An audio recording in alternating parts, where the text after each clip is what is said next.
Hello, my name is Dr. Sean McCorkle, and I'm the owner of Summer Creek Animal Clinic. And we came up with some questions about what owners are commonly asking in regards to how to diagnose allergies in dogs. And so my assistant Judy is going to help by asking some questions, and I'll do my best to answer how we diagnose allergies in dogs. All right, so Dr. McCorkle, how can you tell if my dog has allergies?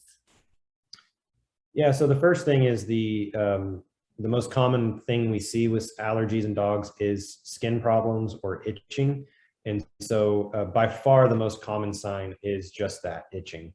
Now, itching looks certain ways in dogs that aren't necessarily intuitive. So oftentimes, for example, when a dog's licking their paws, people will think they're just cleaning their paws or it's a behavioral thing, which may be the case.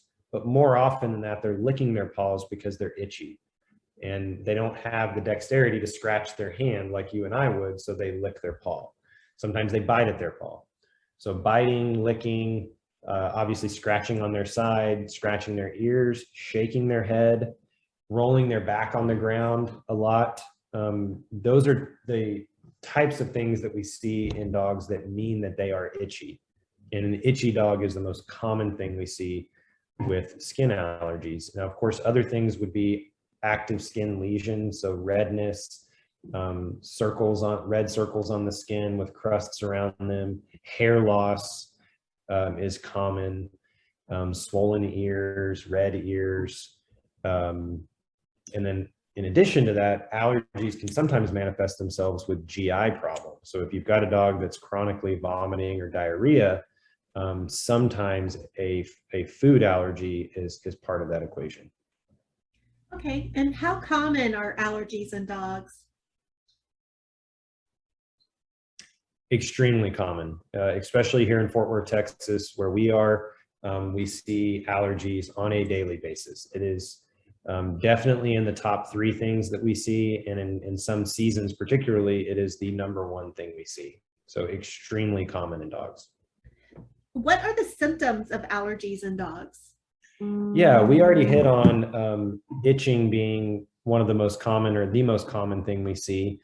The other things that we look for at the hospital when we're looking for dogs with allergies are any discharge in the ear. That's a common thing we see, and that means that there is inflammation in the ear most of the time, because the inflammation causes those glandular cells to produce more discharge.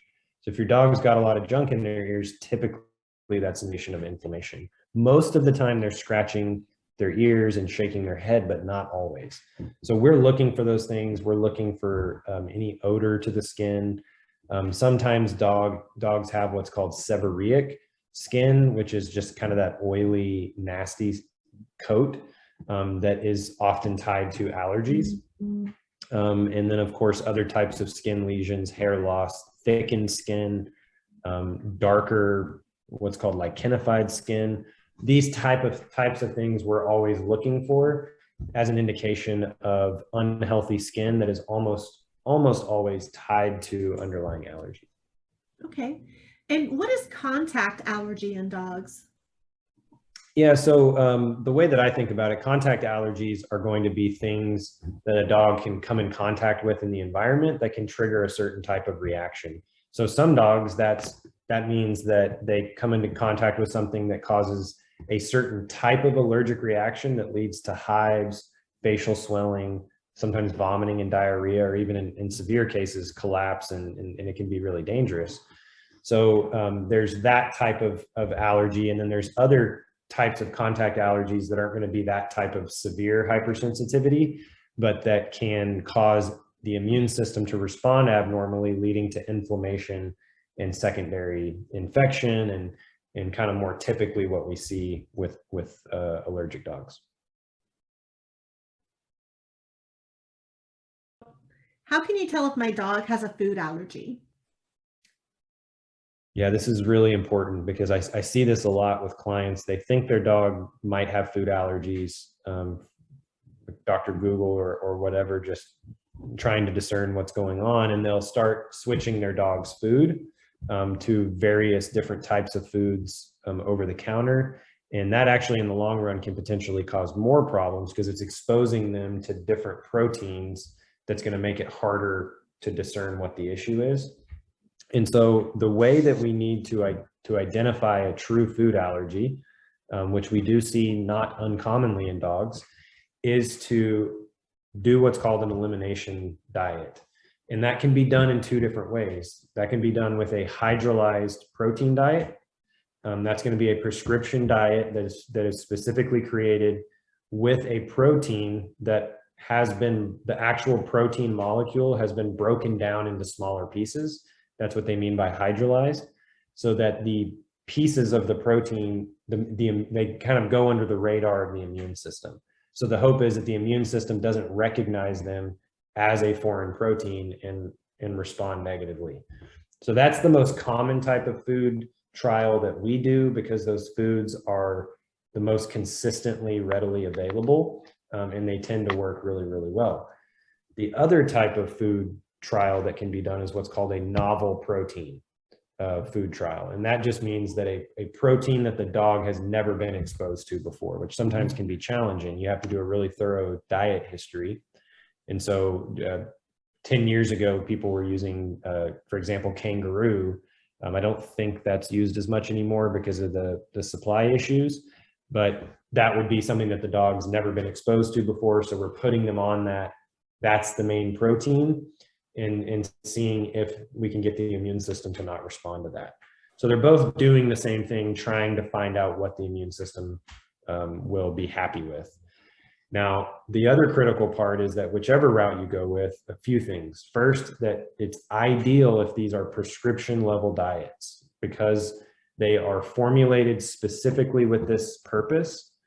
They are in the quality control on minimizing or eliminating cross-contamination can really only be guaranteed on that level of care. So the prescription diets are definitely the best way to go when working through a food allergy. Then the other two big things are making sure your pet gets nothing else in their mouth food-wise when they are on the trial, which lasts typically 8 to 12 weeks. They get nothing but the specialized diet. No food dropping on the floor, no human food, no getting into the other dog's food, just that so that we can eliminate everything else. Then at the end of that food trial at 8 to 12 weeks, we don't always do this, but the way to definitively diagnose a food allergy is to start to reintroduce the old food over a week. And if the dog has done much better on the new food, and once we start reintroducing the old food, if they have a significant food allergy, they oftentimes will start to respond negatively once that old food is brought back. And that's how you definitively diagnose a food allergy. So it's simple, but there's steps you have to follow in order to do it adequately that can sometimes be a challenge. Okay. And then do dogs suffer from seasonal allergies? Absolutely. That is actually the most common allergy that we see when we're dealing with skin allergies in dogs. So pollens, various things in the environments that humans would typically react to, dogs do as well. They just tend to react, their immune system reacts by causing inflammation in the skin. That disruption of the skin barrier leads to secondary infections in most cases. So absolutely, we see in seasonal allergies a lot. Now, the complicating thing is that a lot of dogs, they will be just that. It'll be seasonal because they're allergic to certain things that are seasonal.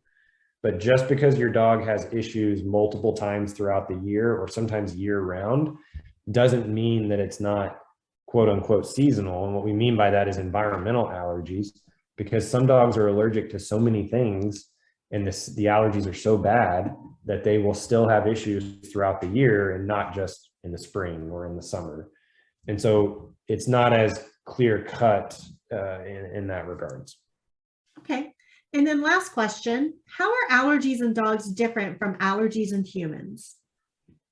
I would say the biggest thing that I see is that, and I'm not a human doctor, obviously, but most commonly in humans, we think of allergies and we think of sinus problems. We think of pollens and things like that lead to that type of issue. And dogs can have those issues as well. But whereas people tend to respond to similar allergens that dogs do. They respond that way. Dogs tend to primarily respond to those same allergens if they're allergic with skin problems. And so I think that's the big distinguishing factor. And it's the same thing with food allergies, and humans have food allergies, of course, as well. And that tends to cause a variety of different issues. And I think sometimes skin issues, but it's way more common in dogs that that's the primary presentation.